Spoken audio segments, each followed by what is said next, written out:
Hey everybody, welcome to another adventure with Lemire Legends, home at 10,000 Lakes Taxidermy here in Minnesota. I appreciate you following along. It's been amazing the support we've gotten on these taxidermy videos, and on this one, anyways, we appreciate everybody that's followed us and liked, shared, subscribed. That's awesome. On this one, you're going to get some value. We're going to show you how to pull basically a hind foot out of a cat, and then we're going to do a front foot out of a cat. And the difference being that the front has got the dew claw on it, and so we're going to do one of each for now, and then we're going to show you also how to take the tail out. And then this is not going to be a series of videos, but in the next one, we're going to show you how you can take this nose off of a bobcat right here, and you can place it with an artificial nose. There's a special unit, so to speak, that's available from supply companies. It's like a mask that goes on here. It's done by a guy named Brian Hendricks. Hendricks, I believe it is. That it's really amazing. So that when you do your bobcats, especially for you that want to do your own, for you people out there that want to do your own, you can do your cat so you get a nice nose. It's almost naturally colored, and you're not going to get a bobcat with a commercial mannequin that you have to rebuild this with clay and sculpting epoxies to make a nice nose. Otherwise, you're going to get a cat that's got a punched-in nose like this, when things dry. So it's really a cool little feature. So stay tuned for that in the next episode. But for now, like I said, we're going to show you how to pull a couple of feet out of these cats. It's not really that hard to do. It's just about the perfect size small mammal, that it's not huge, big wrestling match. You can really see what you're doing. Like if you followed along in the squirrel series that we're working on, pulling the feet out of a squirrel, that's a little more tedious and time consuming. But this animal's just the right size. The only thing we have to watch for is these kitties will get you. So you have to be careful of that, especially on the fronts. Those are some sharp, nasty claws. So you got to be careful of that. So anyways, let's get started. As you all know, that you've been keeping up with some of our videos, and if you haven't, please go back and check some of it out. It's kind of entertaining and informative if you're into the taxidermy business. I do like to use this utility knife blade. This is pretty much what I grew up doing taxidermy with, and I've learned to use, and I have good control over it. And again, you don't need a 10-inch buck knife to do work like this. And either this or a little flop out locking blade knife will work also. X-Acto knife, all that. It all do the same job as long as you have a sharp blade and you can control it. And how do we state this? Our apologies for the graphic content, but if you've seen this far, obviously you're here for the long haul, so we appreciate that. And it's the day and the age that we live in, where you're going to have a little bit of this. We're trying to pass on the taxidermy tradition and going on an adventure without getting too much of the graphic content. So that's why we didn't show the skinning end of it. And I mean, there's plenty of videos out there on skinning cats and things like that. So what we're doing right here, now you can hear this razor blade. Do you hear that? That means we have a dull blade. Let's try this side. See that? You can actually hear that sound. Dull blade. Let's get a sharp one here. What we're going to do here is we just split this about an inch above basically the bend in the cat's leg right there, which is the hock. We just split that about an inch above. We went right down, right through the pad, just like that. So now we're just going to work this all the way around. And I got a little bit of a head start on this because it just makes things go a little bit faster. We try and do this uncut, unedited, so you can really see, somebody that's done this for a long time. I mean, how it works. No hidden secrets or the magic of TV. This is just live, like I said, live and uncut the best we can. What I'm doing here is I'm just working this around. We're down in the toe area. And just like in the squirrel one we did, when we get down there, we're going to work the outside toe, and then into the middle two toes. Outside to inside. Both outsides, then we're going to do the insides. And the reason for that is it's just easier to get our shears in there and our blade. what I'm doing is just putting a little pressure right here. All right. And you can pretty much see where the white leather is. Nice prime cat. You can see where that white leather is right there. We're going between that and the meat and the tendons. Just trying to separate things.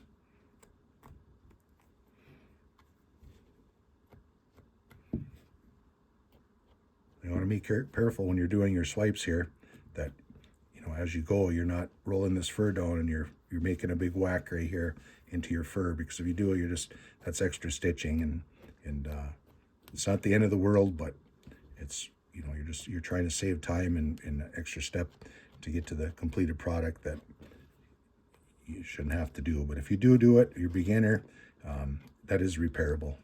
Just a couple extra stitches, maybe. And if I note on the Bobcat here, it's down here, you got a little bit thinner fur, a small needle and some dental floss will fix that right up for you.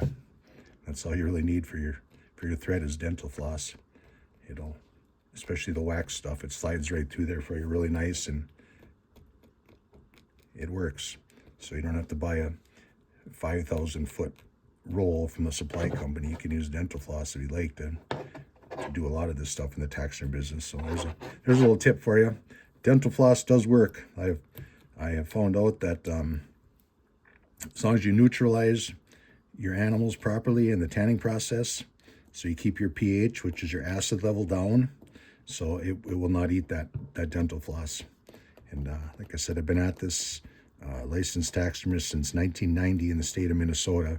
Been at this a long time, and I haven't seen any breakdown yet, any of that kind of stuff. So it's 9 times out of 10, it's not the thread that's going to break down. It's you're not using the right glue, the right tan, or a few other things. People aren't storing their finished product in the right climate. I mean, up here we get 30, 40 below weather, and guys keep stuff in their garage, and geez, it cracked. You know, the face of my deer cracked, or, you know, something happened, or, I mean, usually it's because they're not keeping it in a controlled environment, which is really critical when it comes to the taxidermy trade, like anything else. Being a baseball card collector, you know, I wouldn't want my baseball cards sitting out in high humidity in the sunlight forever either. You know, you want to protect things. It's your investment, and it's something you want to show off, but also you have to protect it. So. Well, before he started rambling, I was going to say you also want to keep your fingers out from in front of the blade, or there'll be extra stitches too. Yeah. But yeah, anyway, like I said, I went off on my little tangent there on something different. But you know what? I've done this so many times, and I'm trying to keep you informed on what's going on here. But sometimes just showing people is better than explaining it. And you can, you know, the power of the internet now, you can, back to not to date myself, but back to the VHS days, you can hit rewind and you can watch it over and over if you like. So, but there will be a day coming up that you'll get to meet Joe and I. Joe's behind the camera here, you know, and she's gonna probably eventually learn someday to do a little taxidermy, and she's interested in all this. And if she's standing here holding the camera while I'm rambling and getting off topic, she's interested in it. That's kind of cool, and I'm going to show her to do some stuff. It won't be in the near future. We got some things we have to square away first, but we'll get to it. And she'll be a hoot. She's going to be really good at it, and she does have quite the sense of humor. So, but anyhow, that's for another adventure. Right now, we're down to the claws, almost to the claws of this Bobcat. All right, there we're outside. We're going to do the outside, and then we're going to work to 2 inside ones. And you can see right there's a knuckle. Okay, on this cat, it bends back and forth right there. That's our claw. Okay, and again, be careful. These are sharp. So, okay, we're going to do a little separation right there in that knuckle, between the claw and the knuckle. And a lot of times you can, like in the squirrel series, you can take your scissors or your shears and you can just roll like this. Okay, and it starts to break that tenon loose and all that little bit of gristle that's in there, and it'll help you separate it. So all we have left there, they always say, you always hear, take everything, get rid of all the bones, take it to the last knuckle. Well, that is the last knuckle. All that's left there is a claw. You can see there's the base of the claw, and there's the get you part of the claw right there. So, all right, there's one. And same routine on this one. You can see right here. All right, there's part of the claw right up, right there. You can feel it. It's hard. We're just going to do the same thing. We're going to find the little, there it is right there, okay? The separation between the claw and the knuckle. And again, if you're not comfortable doing this, you're taking your knife and just cutting through that right there. You might hit the blue right here, and you're going to cut a hole, which isn't the end of the world. Again, scissors and dental floss will sew that right up for you, but no sense doing that if you can just take an extra few seconds and just taking it just like that.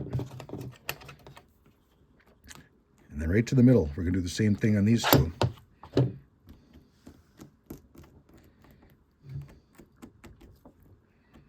just going to work them both around.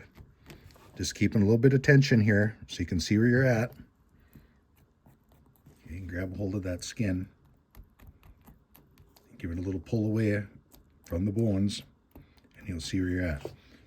And the only other thing that, the mistake you can make here is in between here, which I call the webbing. It's of course it's a mammal. It's not a duck or a waterfowl. You don't want to cut through that webbing right there. Okay, you want to work one at a time. Keep going around both of them. And there it is again. You can feel the bone right there, so you know where you're at. You're getting close. See that right there? You can see there's a claw. The claw is there, and there's the base of the claw right here. Claw, base of the claw. Just don't cut into the blue when you get down to the base of these toes. You want to cut into that blue area because that will make a hole.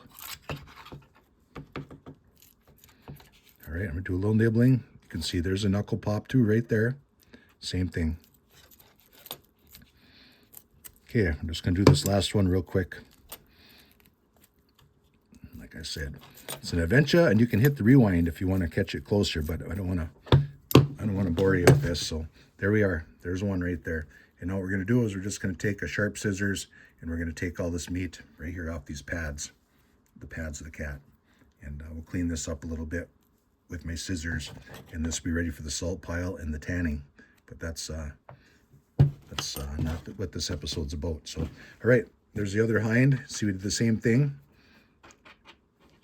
Right there at the top of the knuckle, about an inch above, one straight cut right down through the pad.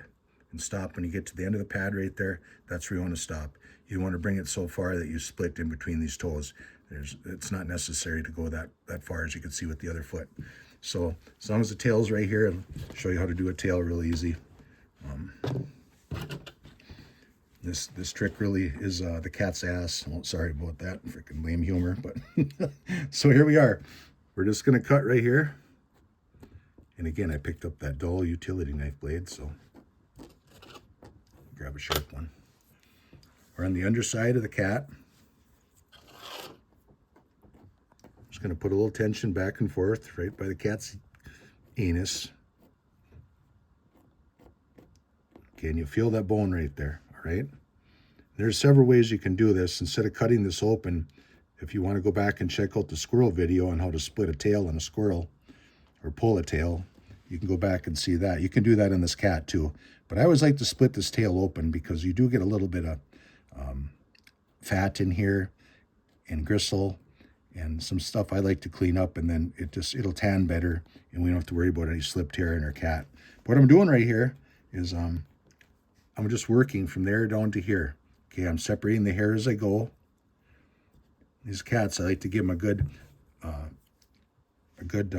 separation of the hair right here, because they are called a bobcat, and they do have a nice a bushy tail basically, and that is part of the mount. You don't want to cut through a bunch of fur here and have a ratty looking tail on your finished product. So I just go slow, just like that. Okay, and I'm separating the hair as I go. Nice clean cut. You can see that it's not a big jagged cut. Everything's pretty clean. And you're almost to the base of the tail. All right. There's the tip of the tail right there. We got about 1/2 inch to go. Now I'm not going to pull this all the way to the end. And I'll show you that. If you just hang tight and follow me through taking this tail out, I'll show you the reason why I don't pull it all the way to the end. It's really it's kind of a clever little trick I've learned through the years. I'll show you that here in just a second. What I'm doing now is I'm working between the skin and the bone.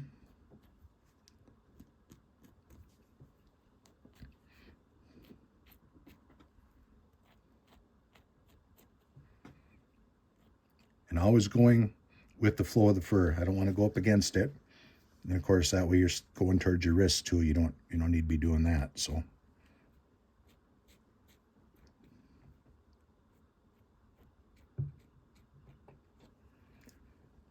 And just keeping that fur out of the way so you know where you're at. And if you make a little nick and you go through the fur, if it's just a little razor nick cut, it's not the end of the world. So, and that's going to be it, okay? We can fix anything but rot. Yeah. And Pompino fish. Yeah, we don't do ocean fish so well. That theory kind of went out the window when we did a saltwater fish when we were freshwater specialists. That was a true adventure. And we have that series up too, and that's kind of an interesting little adventure. If you want some laughs and you think you're professional, well then do a little something that's out of the box. But anyway, the reason I want to show you that, okay, the rest of this bone is going to be the same way. We're just going to go in underneath there and we're just going to pull it right out of there. But what I wanted to show you when I finished getting this tail out of here was, okay, we get down that close to the end. And we can just take this little clothespin right here. You can stick it right there like that. And we're just going to pop that right out of there. And that way we don't have to cut it right to the tip. And that serves a couple of purposes. Okay, you want to put pressure, finger and thumb right here. You want to get a nice wide pliers. You want to get a good grip on that. And you just want to pull that out. Just like that. There's the tip of your tail right there. And the reason for that is, let me grab a piece of wire here, right here. Just give me a second. Okay, when we finish up our tail, we wrap a tail for this bobcat, and we're just going to make the tail basically out of this piece of mechanics wire. This is just tie wire. And as we taper up the tail, we're just going to wrap cotton and thread on here. But the reason for that, we build our own tail, and we go to sew this together. If you don't cut that all the way to the end, you can put this piece of wire in there just like that. Okay? And that's the tip of your tail. It stays there for you. Otherwise, if you split that all the way to the end, you're going to be doing this. If you can follow that explanation. If you take this piece of wire, you slip it right up in there, it's going to stay there for you. Okay, and then you're going to start wrapping your cotton from here this way and building it bigger, of course, as you get towards the cat's rump. But that's just one of the little tricks of the trade that I like, and that gives you a good indication of how long a tail you want is too when you start wrapping this. And you have your reference obviously out of this bone right here too, but that'll help you out. That stays in there. So anyways, you got the gist of that. Let's move on to the front foot here real quick. And thanks for hanging in there. These are just little things, and some of it's kind of boring. It's repetitive, but there is, like I said, I've been at this a long time, and there's tricks of the trade that I'm throwing out there. And like I said, if you want to continue watching our episodes and follow our content, we really appreciate that to make it worth our time. Like I said, I've done so many of these that it's a little bit different when you got to stop and explain it and talk about it instead of just concentrating and moving on with what you're doing, what you're going to say next, and camera angles, and it all takes time. So your contribution on your end is really appreciated.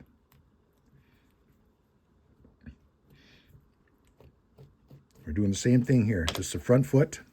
Okay, what we did is this is turned inside out and all, but basically you can see right there. Okay, there's our first joint in this critter. We just split it. We started right there.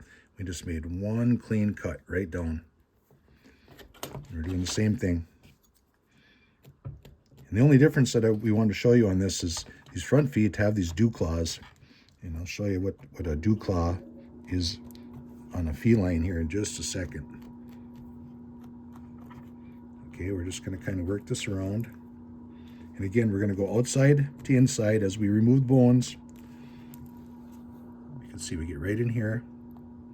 Okay, and you can see again that dark and that blue. You don't want to do this and cut right through here, because you'll cut a hole right there, and that's just not advisable. And if you do, it's not the end of the world, but it can happen. Just take your time. He's had 30 some years of experience. He can probably go a little bit faster than people beginning, so we're just working this around right here. All right, so we are to the part of a dew claw. Now on these felines, we have, let's see if I can get these tendons and pop these claws out. There they are right there. These front ones are even worse than the hinds. That one's kind of wore off, but you can see that's nothing to mess with. That is sharp. And we have 4 of them right here. Okay, and then we have what's called a dew claw, which is right buried right down in here. And that one is kind of nasty also. Get the mud off of it and dirt. Okay, so that's where we're at right now. We're going to start, with this dew claw, right? And we're just going to remove some of this meat here. And what we're actually doing is we're turning this up. Okay, we're actually cutting on the nail right now, in between the nail and the blue. We just want to turn that as far as we can so we can get this fat and this meat off of here for a nice mount. So that's peeled up as far as we need to go. You can tell that's the top of it. So what you want to do then is you want to work backwards. Okay, there's the toes of the cat. You want to go up at the base of the dew claw, and it's basically just like all the other ones. You're going to find where the claw starts and where the knuckle is, and you just want to separate the 2 of them. And this can be a little bit of a trick to find this, but once you find that opening, you got it. I like to do it this way because I can keep my finger and my thumb right here. Then I have control over where that claw is, because you don't want to get scratched or punctured by them little buggers, and it can happen really quick. So I like just to take my time here, hold on to that, so you have control of that pointed claw, and just keep chiseling around here until you find it. Okay, you're looking for the base of that claw and the knuckle. And you can hear that when we made the cut, that popped it through for us right there. Okay, there it is. There's the knuckle, and there's the base of the claw right there. I'm just going to take my shears and break that loose, just like that.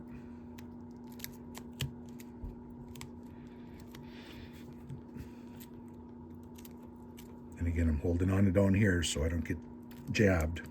I can't repeat that enough because it has happened to me many times. Not so many cats. I've not done a ton of cats, but more so on foxes and raccoons and things like that.